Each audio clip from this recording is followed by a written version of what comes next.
Welcome to another Wisdom for Life. I'm here with Nick, who is virtual and digital learning consultant at Hemsley Fraser.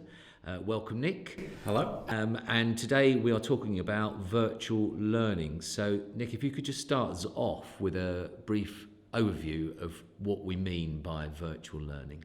Sure, it's quite a big thing actually. I think the easiest way to probably look at it is that it's pretty much like a traditional face-to-face classroom in a lot of regards. There'll be a trainer, there'll be a facilitator and other learners. Normally we work with a presentation, so you'll see a presentation and you can hear one being delivered. And really what we're looking for is being able to introduce a lot of the same methods and ways of interacting into that classroom as you would do in a face-to-face classroom. You can ask questions, you can work with the other participants, and do all of that without leaving your desk, really.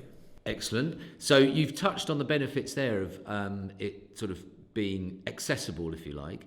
Are there any other benefits in the current sort of work environment that make virtual learning a good option? Yeah, there's the really obvious ones that people talk about. So let's mention them first and we'll move on to some of the other factors. So a lot of people talk about making travel cost savings, and that still remains to be a benefit that people can quite quickly realise. A lot of organisations that we talk to are using it to reach a really widely dispersed workforce as well. So a lot of people are seeing benefits in bringing groups of people together that wouldn't normally have the same opportunity to collaborate or learn from each other and share some learning in a classroom together, which is a really nice way of framing some of that. So there's some really good benefits that people are realising through getting to a diverse audience and working cross-culturally as well is another benefit which people are seeing as well out of these sorts of sessions. And I mean, apart from the sort of economic, geographic benefits, are there any benefits you see in terms of sort of just the mechanics of it, in terms of people these days? Some people maybe feel more comfortable in that environment than in a face-to-face environment. Yeah, I mean, the virtual classroom these days allows you to do a lot in regards to embracing a number of learning styles. So there's lots for the activists to do and to get involved with. They don't and they won't just be sat there listening to somebody broadcast some information to them for potentially up to 2 hours. You can fit, if you wanted to, up to about 100 people in a session. Normally we work on slightly smaller group sizes, but you can do a larger broadcast if you wanted to. Normally you can access it from a number of devices as well. You're not just limited these days to accessing the session through a computer. So a lot of people now are mobile users, so they can access information on the move. It's suitable for pretty much almost any subject that we have. I mean, at HF we have a broad library of topics ready to be delivered virtually anyway, but we've found that some clients are working with us to deliver kind of large-scale virtual events to engage an audience at the start of a project or at certain parts of the year, and they've chosen to do that virtually because of some of the advantages that it brings with having the ability to run such a large session consistently across a number of locations as well. So we normally find that we get a really nice mix of engaging media throughout as well. So we'll use video, we'll use presentations typically, we'll use whiteboarding, we'll use chats. The whole kind of remit of activity that's available in a virtual classroom these days is very much the equivalent of anything you'd be able to do in a face-to-face environment as well. That's great. And you mentioned engagement there. That's very interesting, because it seems that's a hot topic in terms of organisations providing training opportunities, then getting the workforce or people to actually engage with it. Yeah. How does the virtual do that? It's just a matter of sort of breaking down the barriers, is it? I think there's kind of 4 key elements that I'd look at. One is interaction with the facilitator. So the facilitator will be an expert facilitator in working virtually. So don't forget, there's a few nuances that apply to the virtual environment. So there's a lot of multitasking for the facilitator to manage. But they would certainly be working with a group and a large-scale group to keep the group engaged. There's the platform that will support with engagement as well. So as I said, there's a few things that we'll use regularly throughout the session as ways of engaging with the group and communicating to some of those learning styles and some of those cultures as well, which is another interesting dynamic to bring into the virtual classroom. So certain cultures will react in different ways to some of the tools. So you might talk to some audiences who are really comfortable with a large-scale audio conference. Some audiences prefer more of a chat-based session, so they'll use the chat panel more and input that way. But there will be some learning from fellow participants as well, so we always encourage engagement with the rest of the room as well. That's really important, that people can carry out some peer-to-peer learning. And then the other fourth element of that is something which we would put into each of our sessions, which is a high quality production service as well. So a producer working with the facilitator to make sure that engagement levels are as good as they possibly can be, and to really make sure that people are supported in that virtual classroom, because a lot of people these days are still experiencing the virtual classroom for the first time. So it's important to remember that they may need some additional support just whilst they're getting settled and navigating their way around the platform. Excellent. And then, so that a lot of that is sort of prior to the actual training experience, as it were.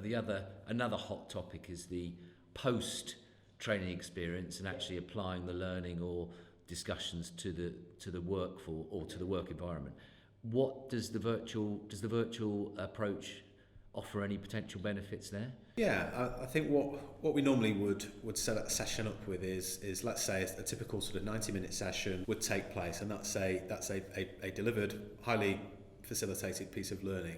After the event, the learning wouldn't and shouldn't stop there. So if the session is recorded, for instance, that provides a reusable asset for those present in the session to revisit snippets of the recording, which you can bookmark, and you can choose to look at a particular segment if you want to zero in on a particular part of the course. The other thing that we regularly use now is supporting resources that we would add to the virtual session as either assets that would embed the learning. So we may leave somebody with a questionnaire to go away and fill in after the session that may increase their own self-awareness of that particular topic.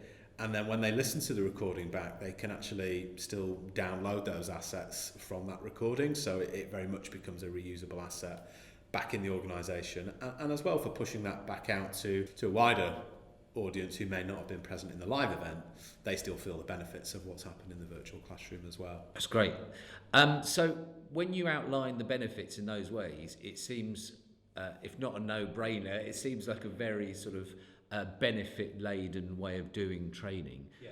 I'm sure you come across a lot of people that don't really understand it or don't know enough about it. So what are the issues people normally raise around the virtual learning? Yeah, there's a few, and you could almost put them into a couple of buckets. We tend to find that there's either a resistance to that modality of learning, and maybe that's been because there's been a previous experience which hasn't gone as well as we may have hoped it had, or the organisation's had some resistance to change. So there may be a little bit of work to do with resetting some of that expectation with your end users about what to expect out of the session and what the environment looks and feels like. It might be that there is a piece around the actual technology that's being used and the readiness of the organisation to embrace that particular type of technology. So I think anything we can do to make that as easy for the end user to engage with really helps a little bit further down the line. So we often work with clients in that initial stage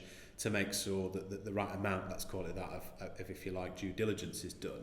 So what we mean by that is we'd set up some test case sessions with a particular user group to make sure that they can access the platform easily, to flush out any of those blockers that may exist. So whether that's just physically whether people can access the platform, and then when they get in that everything's working correctly. And the way that we would do that, one suggested way is that we would actually facilitate some open sessions with the group. So we'd schedule an event, we'd make it an open access event that people can come and join, test their connection, test their microphone, their webcams if they're using those, and actually just find out a bit about what the virtual learning environment looks like as well. So that can often be quite helpful because people normally leave that session thinking, actually, that's either reset some of my expectations of what it would look and feel like if that was what needed to happen, or practically they feel a bit more comfortable about what to do and how to access. And there's a variety of ways that we have helped with that, whether it's raising awareness through a sort of infographic and sending that out and saying, look, if you're joining a virtual session, think about these 3 or 4 things. That'll really help with the way that the session and your experience as a result. Okay. And do you find people sometimes just don't understand what virtual learning is, in that, we're all doing video conferencing, we're all doing those sorts of things these days. Yeah. Do people just sort of think, well, we do video conferencing, that's kind of the same thing? Yeah, a lot of the time they do. It's a good point that people arrive thinking that it will be a a one-way transmit of information, or you indeed sharing some airtime, let's call it that, some virtual collaboration that's going on, but it's actually quite deep-rooted in learning principle as well. So any of the virtual sessions that we run are rooted in learning, so it's not just a kind of online session where people are coming in and listening or talking to each other. So maybe there's a little bit of resetting some of that expectation. I think the best way to frame some of that is actually let people experience what that looks like and what we mean by a virtual classroom, which can and should feel and look a bit different from a virtual sort of meeting tool. And is that also, because obviously technology is moving so quickly and things are changing so fast, is it also sometimes the case that people maybe have done something similar, I don't know, 3-4 years ago, and nowadays it's just not the same experience? Yeah, I think so. And I think as business has moved on and we've seen changes to the way in which people are absorbing learning and want to access learning in different ways, it's meant that we've really had to up our game in the way in which we're able to offer that as a solution to organisations. And we understand that there is definitely a right time and place for face-to-face training, and that isn't going to change. But actually being able to show virtual learning as part of either a blended solution or as standalone training, and that, you know, that word training, rather than just an opportunity for people to come and meet online, has changed a lot. So a lot of the tools and the way in which people are delivering this training now is really experiential. There's lots of opportunity for people to work in smaller groups through breakout rooms, and really take that learning back into the workplace with them, to make sure that it's not just a 90-minute slot of activity. Yeah, and you mentioned face-to-face there, because obviously, you know, we've all done the body language training where it sort of says face-to-face is you get all the communication, that sort of thing. Yeah. How do you sort of deal with that, people's perceptions, if you like, that workshop is always king sort of thing? Yeah, I think there's a few things that you can do. One is that when you sit down and you instructionally design for the virtual classroom, you bear some of that in mind, and you have that thinking in mind whilst you're working through your content. So you're saying that if I need to physically replicate what I would normally do in the face-to-face environment, what will I do? And if that isn't available to you in the virtual classroom, it's finding another way of working around it. So webcams are really helpful these days, and we do employ that throughout the session. So you would normally find that a facilitator is very much webcam ready as they join the session.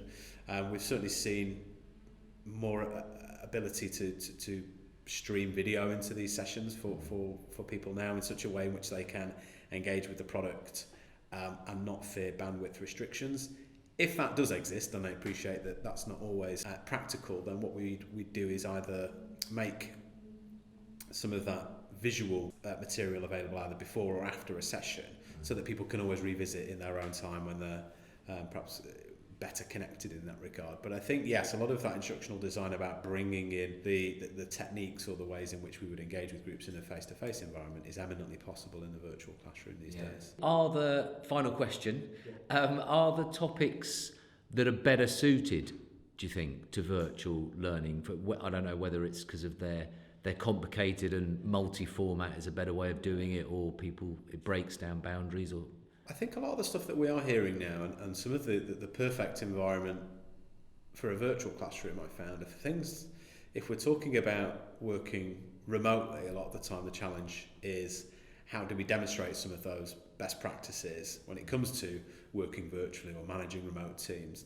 You know, that is a good example where you can walk the walk and show how that would represents itself in a virtual classroom, because whilst you're working through the learning, at the same time you're also demonstrating some good behaviours. So yeah, I mean, we have a broad library of content that comes to life in the virtual environment that's in line with what we're working through at HF, and I'm yet to find something which we've not been able to represent to work effectively in the virtual classroom. So yeah, we appeal to all of those topic areas really. Excellent, that's great. Thanks very much for your time, Nick. Thank you.